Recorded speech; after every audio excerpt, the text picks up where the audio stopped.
Welcome everyone. Listen, it is so good to see everyone. I am truly encouraged. I am Dolores. I sit and I read, right?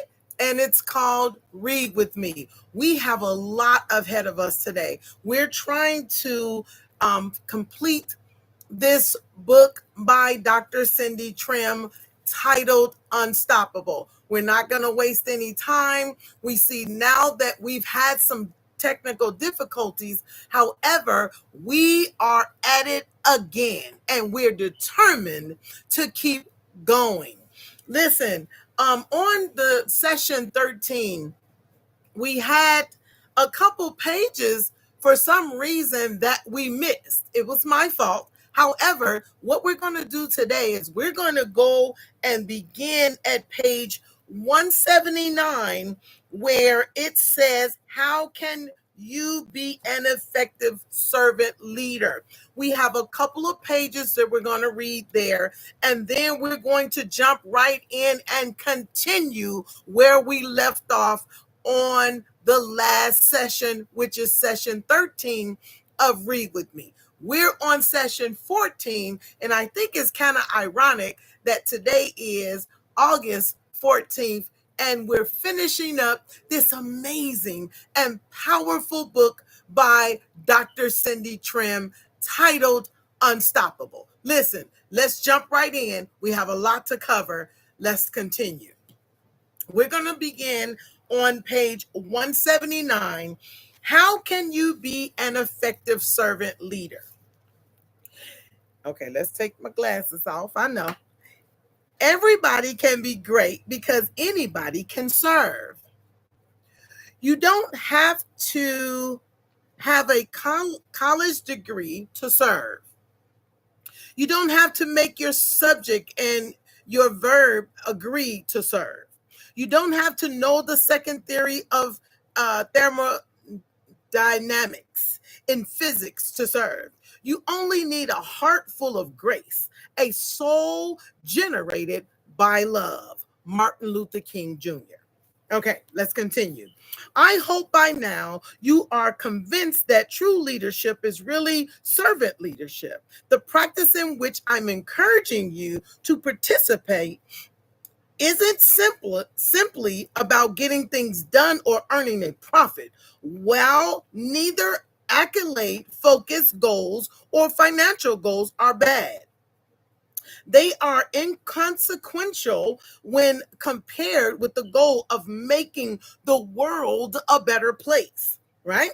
I hope too you are convinced that servant leadership, though not as expedient as demanding immediate action, can be far more effective in engaging everyone in creating positive, long lasting results. Perhaps you are in a position of authority now and need to make some shifts toward practicing a more service oriented approach to leadership. Or maybe you want to use your strengths and unique gifts to serve others, but aren't sure where to start.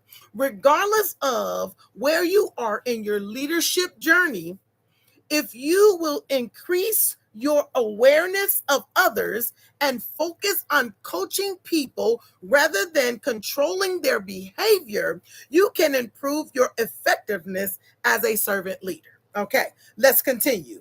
Increase your awareness. One of the most important qualities for a servant leader is awareness. You must be clued into what is going on, not only in your own life, but also in your environment. Page 180. Awareness gives you insight, she says. Wow.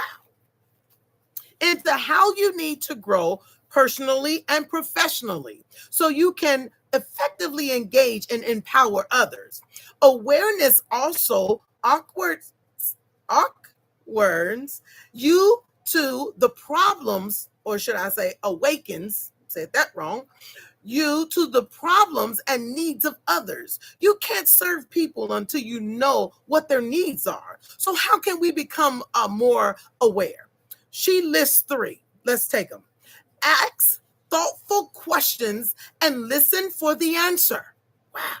It's common, especially for leaders, to ask a question and then jump into a problem solving mode without taking time to listen for the answer. Slow down and really listen, she says. Practice number two, practice being present. If your attention is focused on the meeting you have next week or the deadline you have next month, it can be very difficult to be in the moment. Mm. But that's where people live. Your family, friends, teammates, and followers need your full attention. Number three, people watch. Have you ever sat at your workplace, your living room, or the food court in your local mall and just watched how others behave and interact? Being observant will allow you to spot needs that people may not verbally express. Oh, that's good. Okay. She says, coach rather than control. Servant leaders are keenly focused on empowering others to be their best. That means the objective isn't to force someone to buy into your agenda, but rather to shepherd them towards their own best opportunities and outcomes. Mm. The goal is to coach people rather than control them. That's good. Great coaches believe in their players and encourage, instruct, or exhort them to reach their peak performance level. Mm. The next time you're tempted to control someone's behavior, consider how you can come alongside him or her to gently provide directions. Asking questions that allow them to discover the right path will be far more effective than simply pointing the way. Okay, page number 181. Coaches engage the people they lead to learn how to help them thrive. Make time to discuss the following questions, which the people you influence, she says, take time with those people, right? If you have children, adapt the questions to suit their needs. What am I doing that helps you succeed? What am I not doing that you need in order to succeed? That's good. Where and how am I micromanaging you? Mm. Lastly, when do you feel most encouraged and empowered? That's good. Measure success as a servant leader. While some analysts measure a leader's success by growth of their stock or the number of their followers on Twitter, Greenleaf argued for a different standard. The questions he asked ensured that people's lives, not just their immediate circumstances, were improved. That's good. Greenleaf asks, do those served grow as persons? Mm. Do they, while being served, become healthier, wiser, freer, more autonomous, more likely themselves to become servants? Mm. Lastly, what is the effect on the least privileged in society? Will they benefit or at least not be further deprived? Oh, that's good. From the boardroom to the living room, she says. Few people made it out of school without being bullied. Looking back, you may remember kids humiliating an unpopular student or times when you were afraid to run into a bully after school, right? No matter that high school you went to, what age you are, what social group you're in, you've been bullied and you are a bully, explains one high school student. Wow. Once you start realizing that you can have higher social power by putting other people down, that's like how people are moving up, and that's how they're gaining respect. Wow. Page 182. As the student observed, bullying reflects a basic desire for status and power. And while schools try various strategies, she said, to eliminate the problem, the best deterrent to schoolyard bullying is students who bring courage and kindness to the situation. More than ever, we need young people who will influence their peers through servant leadership. Mm. It's never too early for a child to learn how to serve, claims Pat Williams, senior vice president of the NBA's Orlando Magic. As the father of 19 children, 14 of whom are adopted, Williams has seen the power of peer leadership firsthand. When young people see leadership as a form of servanthood rather than a way of boosting their power status and egos, their entire view of life and their place in life will be transformed. Wow. That's good. He says training your children to become servant leaders changes the course of their own lives and the lives of their peers. In this book, Coaching Your Kids to Be Leaders, the keys to unlocking their potential, Williams offers 7 principles parents can use to install servant leaderships in their children. In addition to setting an example of servant leadership at home, parents who train their children setting an example of servant leadership. Let me read that again.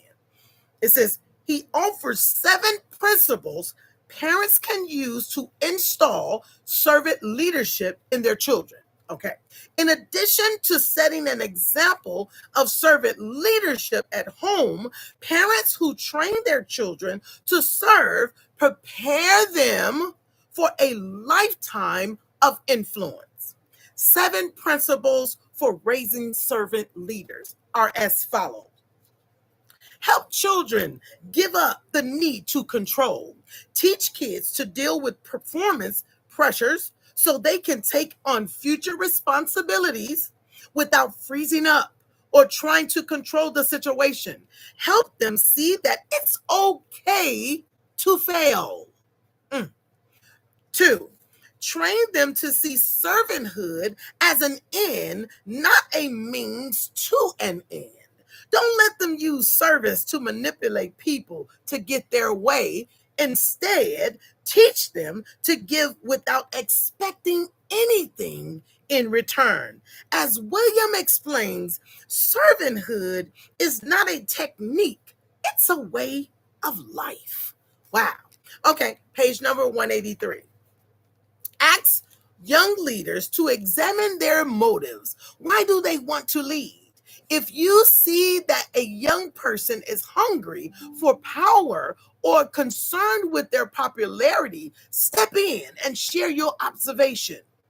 Williams' friend, football coach John Makovic, explains it this way. Young people should know that leadership is difficult. Pain and sacrifice comes with it. And it should only be approached with the right motives. Those young leaders who crave the attention and admiration that often comes with leadership should be handled with caution. Wow. They need to be reminded of the need for humility. They need to learn that the real reward for leadership is not an inflated ego, but the satisfaction of the accomplishment of the team. Oh, that's excellent. Number 4, model a lifestyle of love and caring.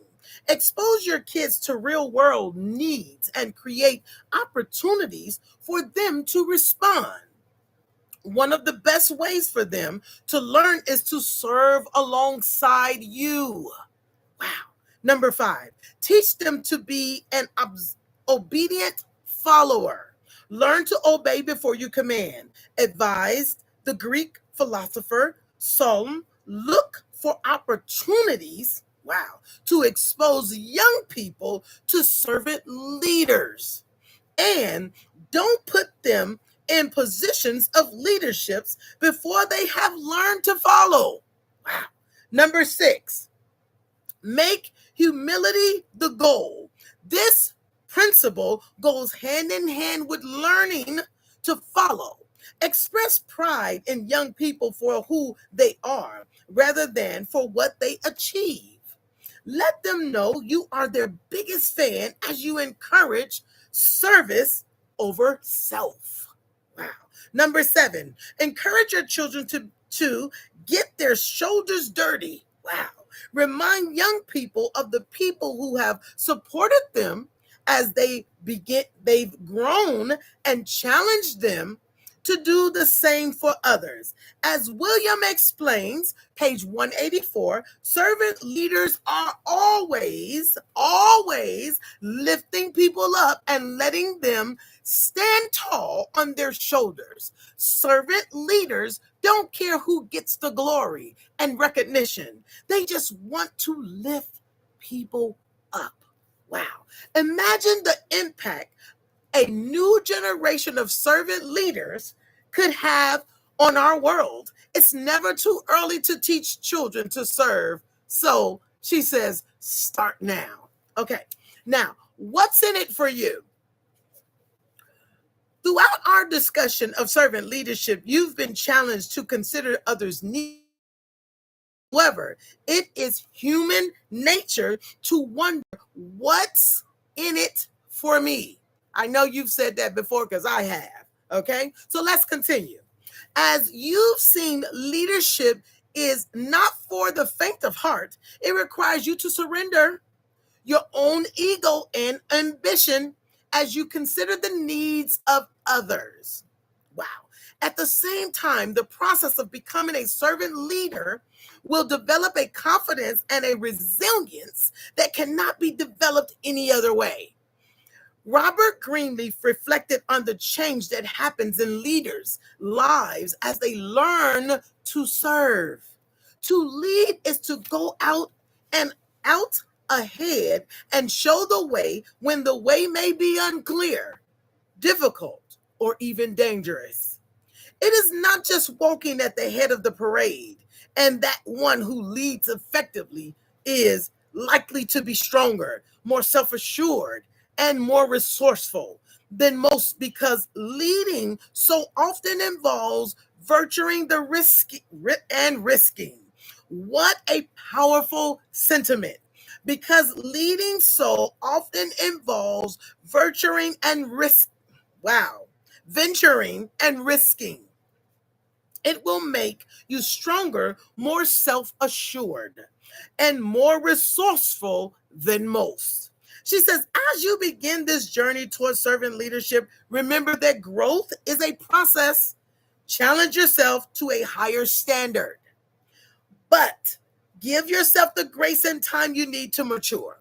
Along the way, celebrate the changes you see as your influence and depth of character grows. Page 185, and we're going to go straight from 185 to our next chapter, which we left off on yesterday, which was on session 13. But let's finish. It says, winning action. Whom do you serve? Remember, servant leadership does not depend on a title or position, but on a heart willing to respond to a need. When your motivation is first to serve, wow, then to lead, or to lead through service, you will continually increase. That's so good. Your capacity to impact your community, company, or family for the greater good, the greatest good, she says. Specifically, identify the circle of influence where you will be intentional about serving others, the type of service you will offer, right? the actions or abilities you will take, the outcome of your service-oriented actions, the way your service will help others be healthier, stronger, and more independent. We've read those few pages that we had left on yesterday. So today on this session 14, we will conclude and finish up this very, my God, inspiring, wisdom-filled book, Unstoppable. Let's continue. We're now at the bottom page of 197, which she says, winning actions, write your eulogy. As we close out this last chapter in your journey to compete with yourself and win, I want to challenge you to think about your legacy. What will people remember about you when you're gone? What about your life will be unstoppable even when you're no longer living it? Wow. As you complete this exercise, remember that eulogies are not resumes. This is not about the companies you built or, page 198, the titles you wore or how much money you leave behind, nor is it about your inventions or innovations. People will care far less about where you worked, at what you accomplished, than about the kind of person you were and how you made them feel. Wow. What do you want others to say about your life? Whose lives did you improve and how? How did you serve or benefit others? Where did you make a difference? Who will live stronger, happier, and more fully because they knew you? Wow. Page 190. This is the conclusion here. Living from out. At the 2014 Winter Olympics in Sochi, Lolo Jones, a track and field athlete, tried something new and lost. Or did she? The 30-year-old hurdler earned her spot as a brakeman on the U.S. Olympic Bobsled team, the team she helped to win a gold medal in the 2013 World Championship. She joined the team after 2 back-to-back Olympic losses. She placed 4th at the 2012 Summer Olympics in London and 7th in the Beijing in 2008, after tripping on a hurdle. As she looked towards the 2014 Olympics, Joan commented that her losses fueled her decision to try for the Winter Games. To try, did you hear that? Wow. I've wondered how my life would have been different if I hadn't hit the hurdle in Beijing or if I got that medal in London. But you know what? I'm pleased, she said, with the fact that because it's so difficult, because I have so many really close failures to a medal, that if it does happen, it's going to be one of the most amazing things, she says. Because people know this struggle. People have lived this struggle with me. To get to London Olympics, Jones says she fought through surgery and 2 hamstring tears. So on the one hand, even though she didn't go home with a medal, she knew she had nothing to be ashamed of. I wasn't even supposed to make that team, she says, but I wish I had a medal. I didn't want to give up. That's good. She didn't want her dedication and training to be for nothing. So she temporarily turned her attention to a totally different sport, bobsledding. Wow. Page 200.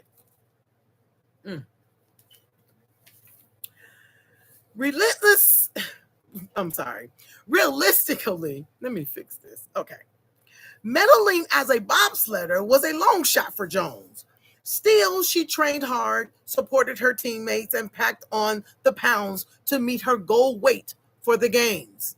And when she and her driver took 11th in the final, she didn't seem devastated. In fact, she didn't miss a beat. The finish line photos showed her brilliant smile as she hugged her teammates who won the silver and bronze medals. Instead of mourning her defeat, she celebrated her team's victories. Wow. She didn't make home an Olympic medal.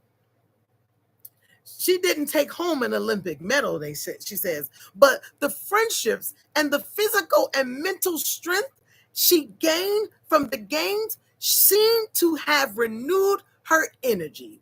Only a few days after the 2014 Winter Games ended, she posted on Facebook comment that she was back to running, looking forward to the next track and field season.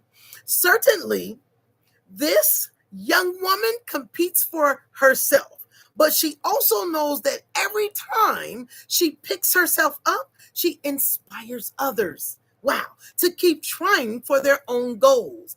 I hope people can see and be inspired by my journey of perseverance and not giving up, she says. That's every Olympic athlete's dream. Athlete's dream to win a medal, but also to be inspiration for those watching back home. Wow. When we began this life transformation journey together, I told you, I believe it's possible for you to experience a bigger, bolder, and more meaningful life, Dr. Cindy Trimm says. My hope is that you caught a glimpse of that, she said, possibility as you discovered or perhaps rediscovered your true identity and what your life's purpose is. But I also hope you see that although you compete with yourself to win, your competition isn't only about you. The example you set by getting up when you fall, by humbling yourself when you fail, and by winning when you stay true to your authentic self, all inspire others to go for their dreams. One life can change the world, she says. Let your life be the one. That's good. The winning streak, page 201. How to win at everything in life. The ability to win is in all of us. Let me say that again. The ability to win is in all of us. We've learned that, right? Unfortunately, winning is not an everyday phenomenon because so many people stay stuck at the starting line or stop right on the brink of the win. Convinced they don't have the skill or have run out of steam, they don't reach deeper into their potential to find that second win. Martha Gandhi said, strength doesn't come from physical capacity. It comes from an indomitable will. I think that's indomitable will. Okay. And Arnold Schwarzenegger said, strength doesn't come from winning. Your struggles, excuse me, I'm sorry, guys. Your struggles develop your strength. When you go through hardships and decide not to surrender, that is strength. That's not giving up, right? Most of us are stronger and more talented than we give ourselves credit for. Yes, we all have the inner critic telling us to give up, right? But we don't have to listen, she says. Your feelings don't know how powerful and strong you truly are. Tony Dudby said, winners win. Those who won all the way through high school and college, the best player at every level, they have a way of making things happen and winning games, right? Your soul knows the terrain of your destiny, the terrain of being a winner. Page 202. My God, this is so good. I hate for it to end.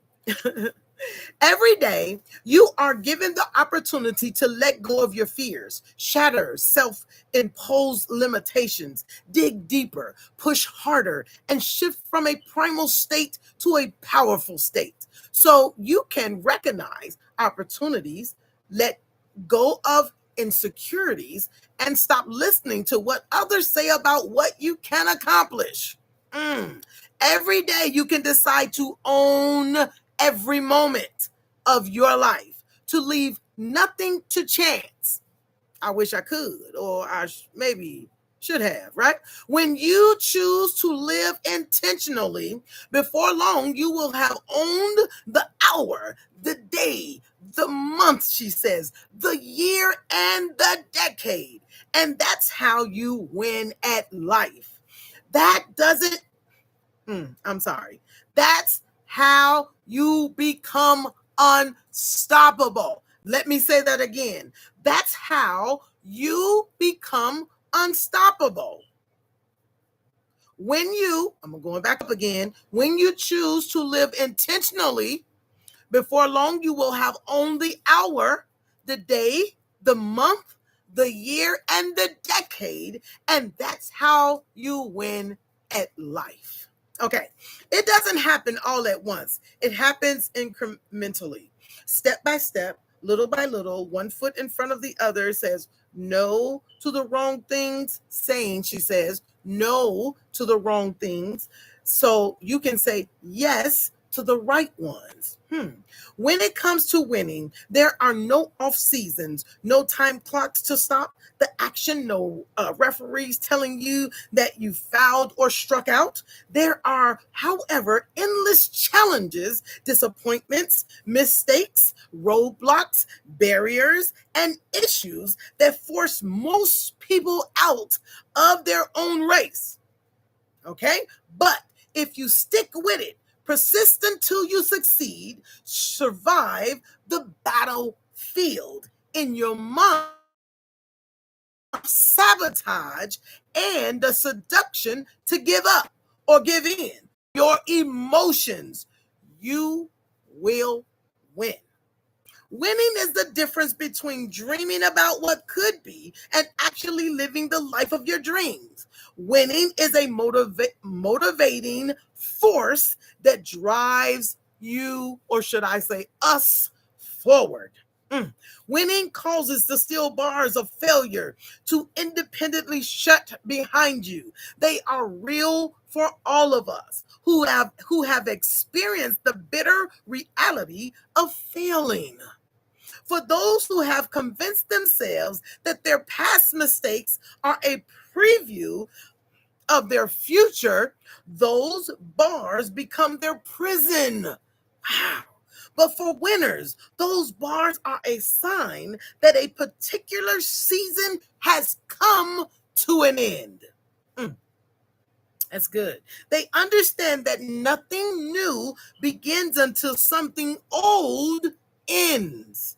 Serena Williams, one of the most decorative female tennis players in the history of the sport, said, if winning is God's reward, then losing is how he teaches us. Ah, that is good.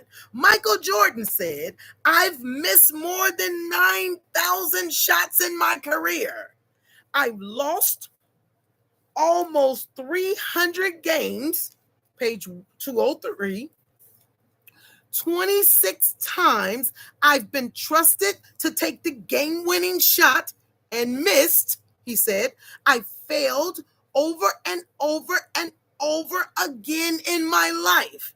And that is why I succeed, says Michael Jordan, right?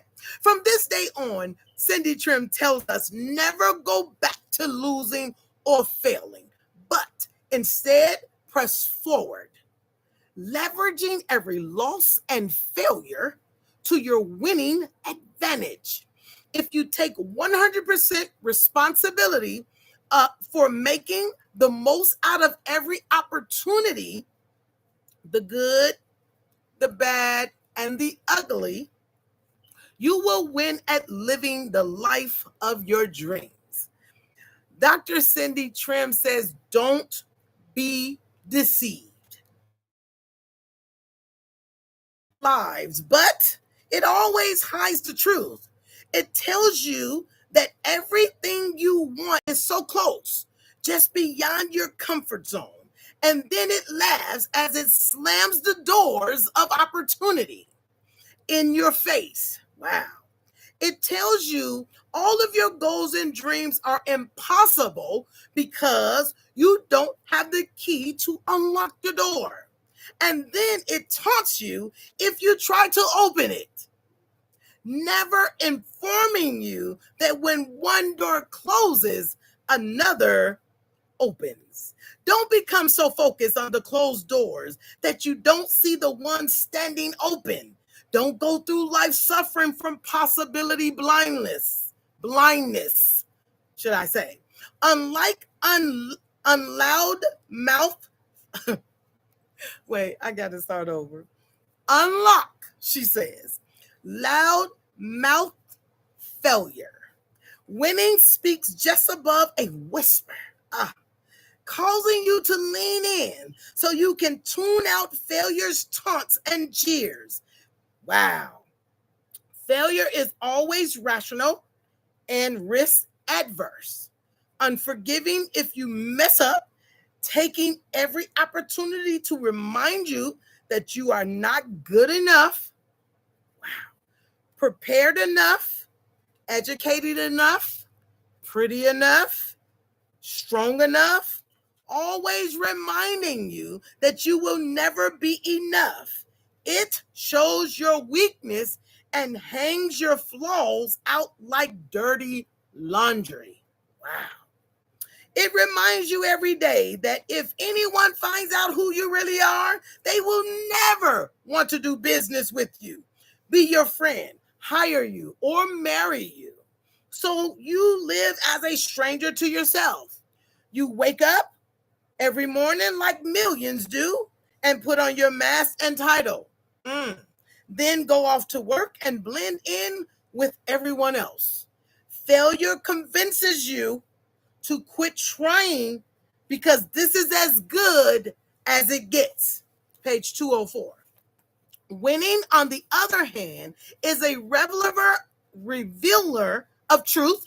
It reveals the fact that you have it in you to win at life, to live better and do better. That greatness is in you. Wow. That you can go for your dreams and that dreams do come true because all things are possible for those who believe. Believe in yourself and your dreams, she says. Okay. She says the winner in you. That's who she's speaking to. Let's listen. The winner in you is a cheerleader that cheers you along. She encourages you to take one more step to an uncertain destination that might not even be there when you get there, because when you get there, it will be vastly different and even better than you imagined. A whole new world. Winning is pure craziness. It tells you to jump and grow wings on the way down. It doesn't sleep, but it visits you in your dreams. Emmett Smith said, "For me, winning isn't something that happens suddenly on the field. When the whistle blows and the crowds roar, winning is something that builds physically and mentally every day that you train and every night that you dream. Winning is like that beautiful dream you can't remember when you wake up, but you still feel the sensation of it. Sensation of its caress. Winning is the infinite game, dynamic in nature. It morphs into each individual's personal goals, visions, and dreams.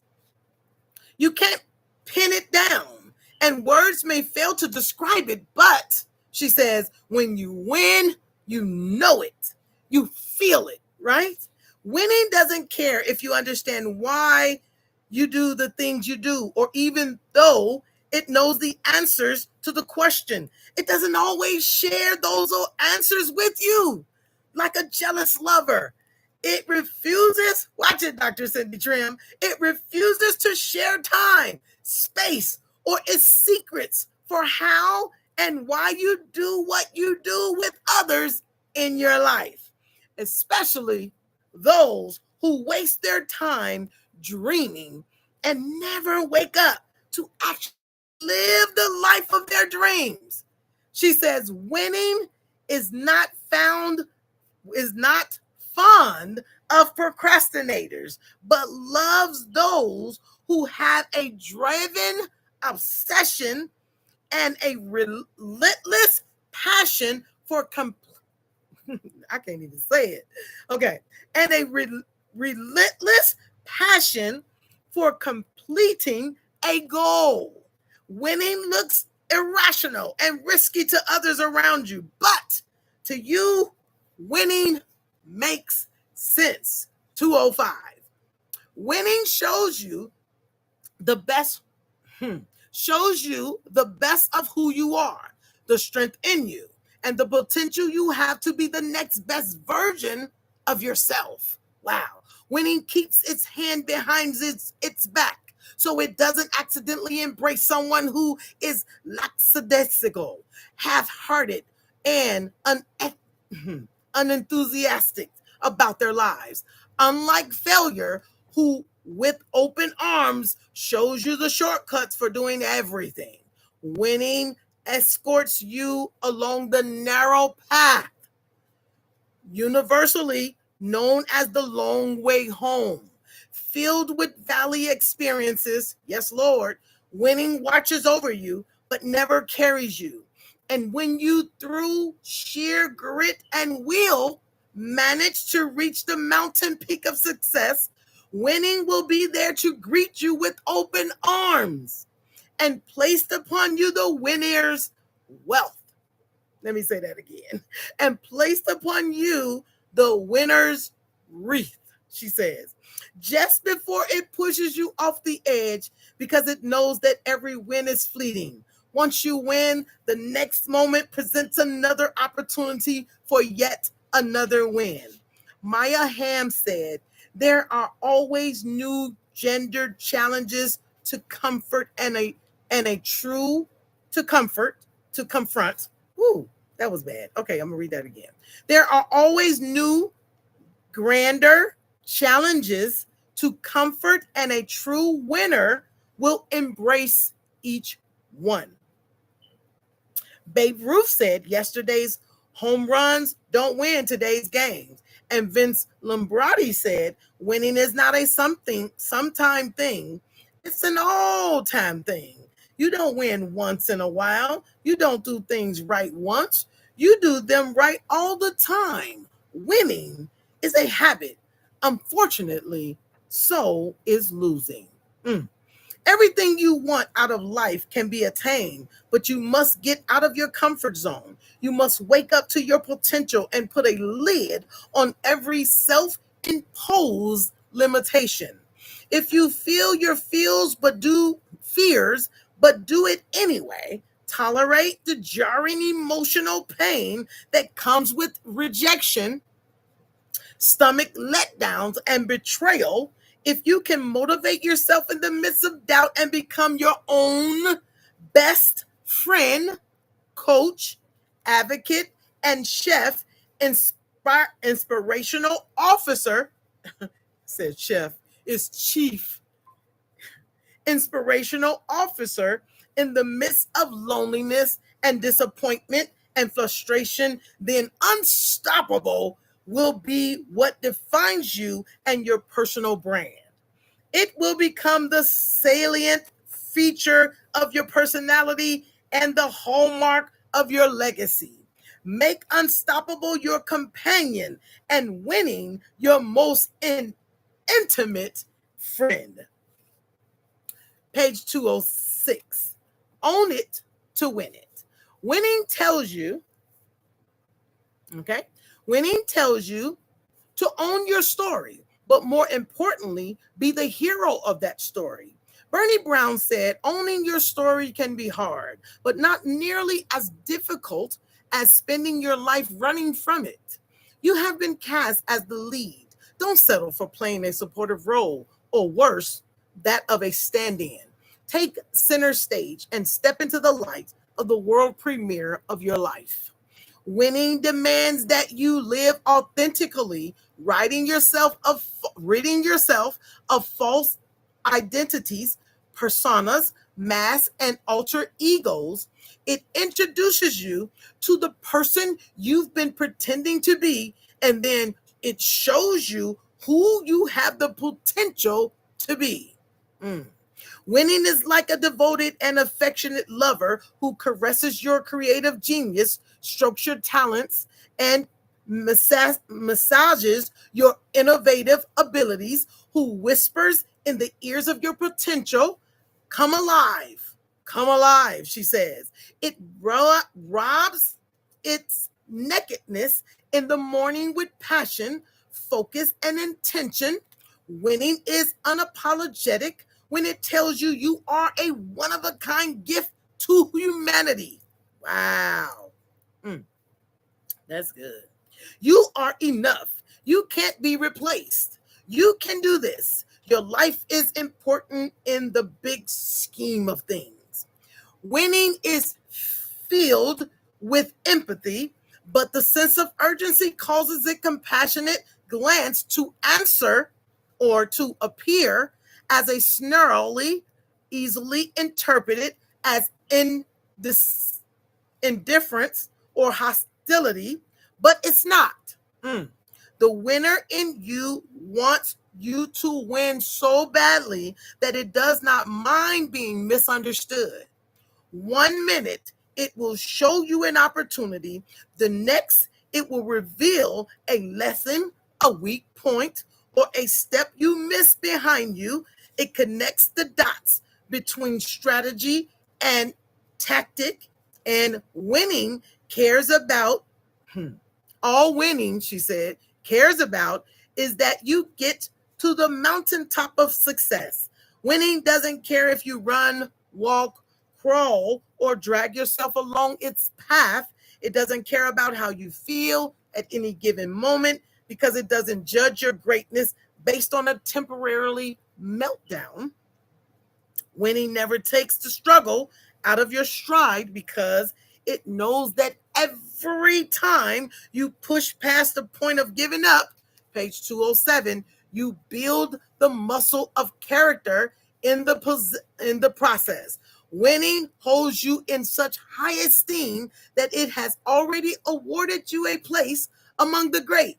Your body bloody knees, sweat-lanced elbows, and calloused hands are integral parts of a badge called greatness, a badge all the greats have earned. Wow. We're at the end, so we're going to go ahead on and finish, right? They are those who have gone before you. They are those who have traveled the same path you have. Mm. They are those who have scaled the same mountain peaks of success you've yet to climb from the corridors of history. They are unseen companies of witnesses who are cheering you across the finish line. Wow. Winning expresses itself as deep down delight that emerges after tears of joy, disbelief, and gratitude. Winning floods your soul with the force of Niagara Falls. It is an overwhelming, awesome feeling of pure happiness and fullness, she says. The feeling that make you cover your face to keep from exploding with emotion.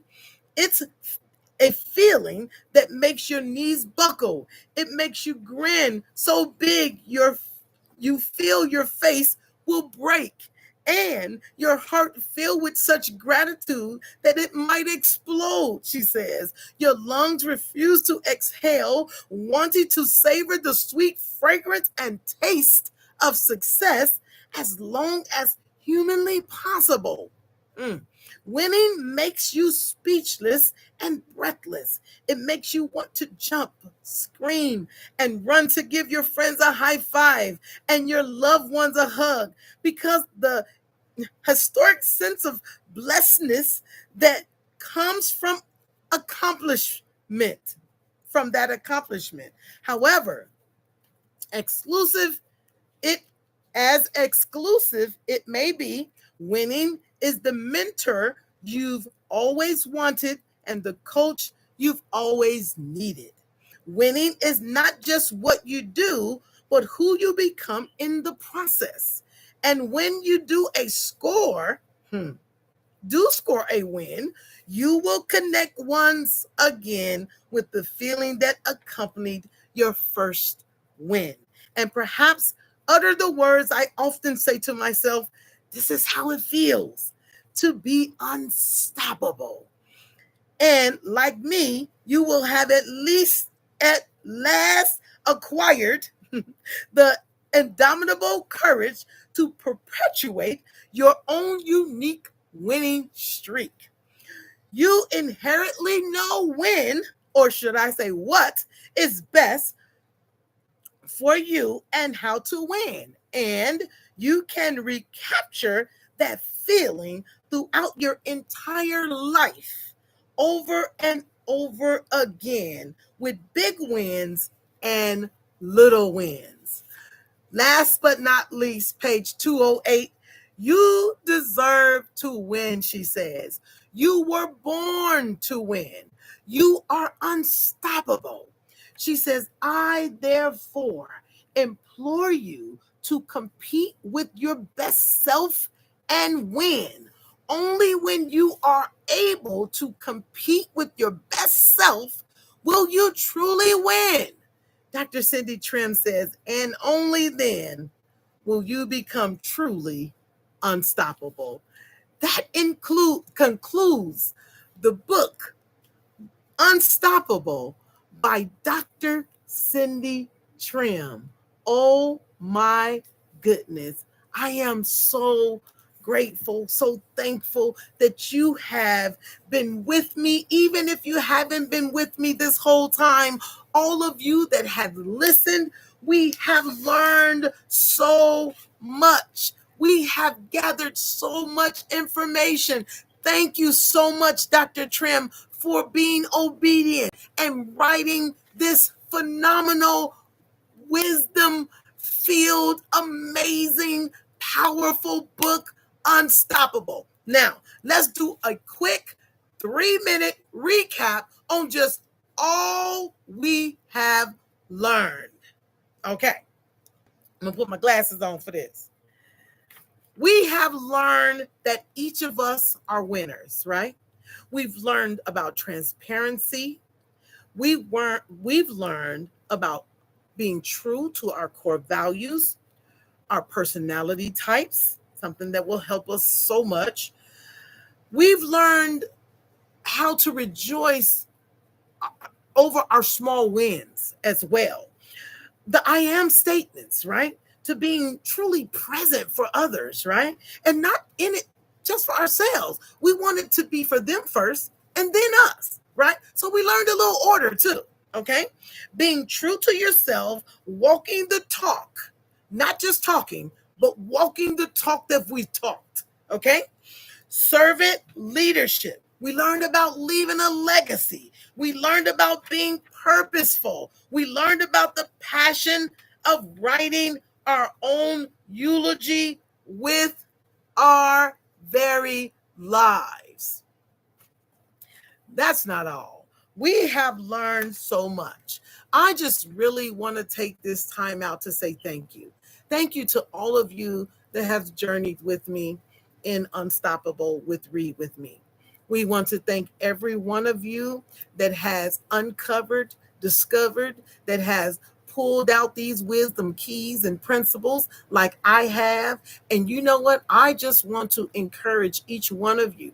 Don't let it stop here, right? I want you to go back, because I'm going to do the same thing. Go back and begin to do the challenges again. Those I am statements, right? Be present when someone is talking. Be in that moment. Listen better, right? Don't give up. Continue, because she just encouraged each one of us that we are all winners, right? I feel like a winner now. If I didn't, I feel it now. And I'm truly grateful for even those that who have listened along with me. Just listen to me read. Listen, read with me is just that. We're trying to uncover and discover these keys that have been put in these kingdom leaders' books, right? We've asked the Lord for different things and He's given it to them. So let's get in there. Let's read. Let's read. Let me say it again. Let's read and uncover them where we can apply them to our lives and live purposeful and then fulfill our very destiny, our very purpose that the Lord has us here for. Thank you guys so much. What we're going to do now is you're going to soon see a post. I want you guys to like, follow, comment, and share. You're going to soon see a post on our next read. I am super excited. And you know what? Today, I'm going to announce our next book. Our next book is Soar by Bishop T.D. Jakes. I know it is a head buster. However, I'm truly excited still about this book that we have completed. So I just gave you a tip there. So get ready, order your book. You have at least 5 days to get that book into your hands. And then you'll see posts from me on our next book when we will be doing Read with Me. Thank you guys so much and have a pleasant evening. Until next time, come along and read with me.